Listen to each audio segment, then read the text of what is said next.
Hi guys! Magandang araw sa inyong lahat. Nandito na naman ang inyong Wonder Lola. Ngayon po ay papakita ko sa inyo kung paano magluto ng beef with okra. Napakasarap po nito guys, okay? Guys, please like, share, and subscribe sa my channel. Huwag po kayong magsawang mag-like at saka mag-share at saka mag-subscribe ng aking channel. Maraming salamat po. Ngayon po ay mag-start na tayong magluto. Okay guys? Wait lang po.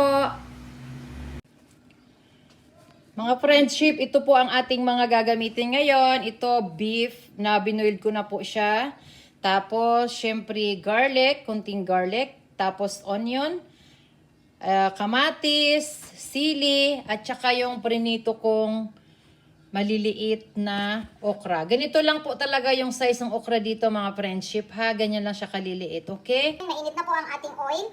Igigisa ko lang mga friendship. Unang-una ay ang ating bawang. Yan po. Kunting bawang lang nilagay ko kasi mas masarap guys yung maraming ang okra kasi dapat mas marami yung onion at saka yung kamatis para mas masarap. Yan guys, igisa ko na ha. Okay, tapos ilagay ko na yung ating onion.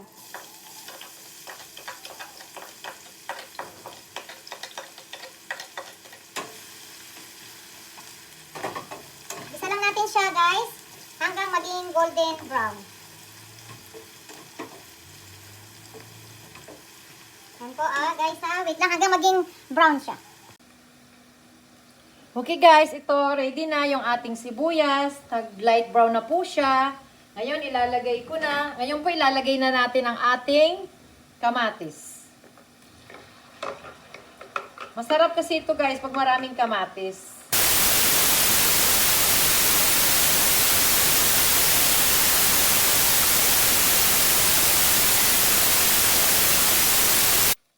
Okay, ngayon guys, okay na siya. Lalagyan ko siya ng kunting paminta. Mga half teaspoon lang yung ilalagay kong paminta. Oh, pamintang durog. Okay. Ngayon, ilalagay ko na guys yung ating nilagang baka. Tignan mo yung pagkahiwa ko, ganito lang po talaga siya kaliliit. Kasi pagka nagluto ka ng, ng okra, dapat ganito lang kaliliit yung ating karne. Isama ko na guys yung yung sili. Okay? Yan, ang sarap talaga ng niya. Oh. Ang sarap ng kanyang amoy. Yan na mga friendship, okay na siya. Ngayon ilalagay ko siya, ito yung sabaw niya kanina. Kasi yung asawa ko, gusto niya ng medyo mayroong sabaw. Para pag kumain siya, parang may konting sauce, para yung pagkain niya parang may sausawan siya dun sa Arabic bread. Kaya lalagyan natin siya ng konting sabaw. Yan. Hintayin lang natin na mag-boil siya. Siguro mga 15 or 20 minutes. Para ilagay na natin siya sa tray. Para ilagay ko na siya sa oven. Yan lang guys. Okay? Okay, mga friendship, okay na siya. Ngayon, ilalagay ko na yung ating okra. Ganyan lang po, mga kaibigan, ha. Lagay lang natin siya. Tapos, i-mix ulit natin siyang ganyan.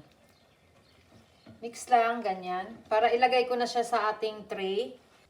Yan, hayaan muna natin siya. Mga 10 minutes, mga friendship. Pag nag-boil siya, isang kulo lang o dalawang kulo. Tapos, i-off na natin siya para ilagay ko na siya sa ating oven. Transfer ko na siya sa ating tray. In-off na natin siyempre yung fire niya. Tapos, i-transfer natin dito. Bismillah. Matutuwa yung aking asawa ngayon. Kasi favorite niya to okra. Ngayon, ready na. Ilalagay ko na siya sa oven. Tapos, hintayin natin mga 10 or 15 minutes. Siguro okay na yan. Okay? Ito guys, habang hinihintay natin yung ating niluluto. Kwento-kwento muna tayo sa mga buhay-buhay natin. Mahirap ang maging working mother. Kasi lahat hinahabol mo yung oras. Katulad kanina, nagising ako ng 5:30 kasi naglaba ako kahapon, ang dami kong nilabahan. Kaya ako naglaba kasi mamayang gabi daw, malakas daw yung yung ulan, tapos baka daw magka-ice. Kaya ang ginawa ko, naglaba na ako, nilabahan ko na yung mga damit namin, marami. Kaninang umaga, yan, tawag doon, tinupi ko na. Ay, tsaka nilinis ko na yung taas. Habang naglilinis ako, nag-boiled na ako ng beef. Para pag balik ko galing ng shop, ready na yung mga lalagay ko na lang yung gulay. Kaya yan, medyo Yung asawa ko kasi alas 4 o'clock pa dumarating yun, or sometimes 4:30 ng hapon. Umaalis siya ng 6:30, sometimes 7 o'clock in the morning. Yan, layo kasi nung trabaho niya, Ramala. Kaya yan, medyo hindi kami magkakasama-sama kumakain. Kita-kita, kaya every Friday lang kami nagkikita-kita. Tapos yung dalawang anak ko, nasa shop din. Kasi nga, di ba, may brand new, nagbukas sila ng bagong shop uli. Pasalamat naman ako kasi binibless yung mga anak ko. Kaya nga minsan pag umuwi sila, sakit ng ulo nila. Yung para bang nauusog.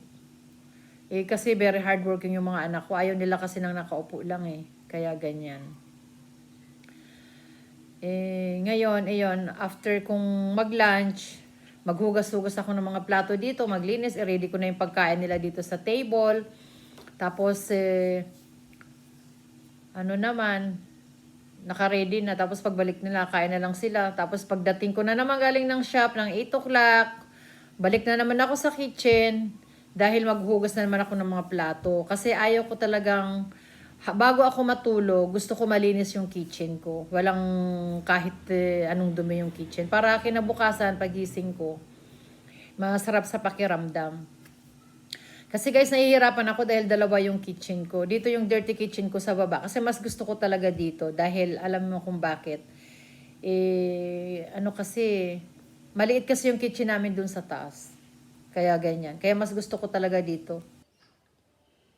Okay mga kaibigan, ito ready na ang ating beef with okra. Yan na po siya. Napakasarap niya. O, tignan nyo. Ang ganda-ganda. Tapos, ito yung ating beef steak. Kasi nag-request yung aking anak na si Omar. Gusto daw niya ng beef steak. Kaya yan, dalawa yung niluto ko ngayon. Isang beef with okra at saka yung beef steak. Sige guys, kain tayo ha. Titikman na natin yung ating pinakamasarap na beef with bami. With okra pala. Kasi sa Arabic guys, kung tawagin dito bami, kaya palagi ako nalilito. Kaya yung beef niya mga friendship, masyado siyang lutong-luto siya. Napakasarap. Napakalambot niya. Ayan guys, napakalambot talaga niya. Tapos yung okra guys, yung parang malutong siya kasi prinaid ko muna siya. Parang wala akong ganang kumain. Kasi alam niyo kung bakit kaya hindi ako nagyan ng pagkain. Dahil mag-isa lang akong kumakain. Yan, palaging ganito yung buhay ko. Kakain ako mag-isa lang. Kaya mas gusto ko talaga yung Friday. Kasi pag Friday, ini-invite ko yung anak ko tsaka yung manugang ko. Kaya mas masaya pagka Friday. No? Gaganahan kang kumain. Ngayon kasi nag-iisa ka, hindi ka talaga gaganahan kumain. Sana nagustuhan nyo yung ating menu for today. Next time, magluluto ako yung kung tawagin dito imsakhan. Yun talaga yung nila, yung national food nila dito sa Palestine. Yun ang gusto nila. Yun ang national food. Yun ang lulutuin ko. Ang pangalan imsakhan. Basta ipapakita ko na lang sa inyo. Okay guys, please like, share, and subscribe sa my channel. Maraming salamat po. Huwag po kayong magsawang mag-like at mag-share at mag-subscribe sa aking channel. Thank you. God bless. Mabuhay Pilipinas.